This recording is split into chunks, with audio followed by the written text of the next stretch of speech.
What's the meaning of Black economic empowerment?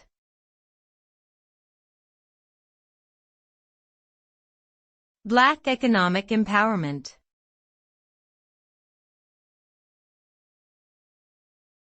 Black economic empowerment.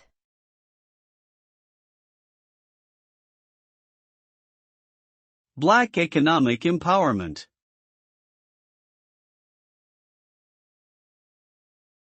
Black economic empowerment.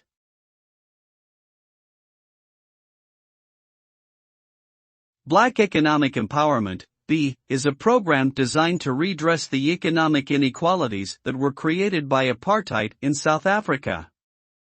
BEE is aimed at increasing the participation of Black people in the economy and enhancing their access to resources, skills, and opportunities. The program seeks to address the historical exclusion of Black people from significant sectors of the economy and to ensure that they have access to new opportunities as they arise. BEE policies include measures such as preferential procurement, employment equity, and skills development. By promoting economic inclusion and social justice, BEE aims to create a more equitable and sustainable economy in South Africa.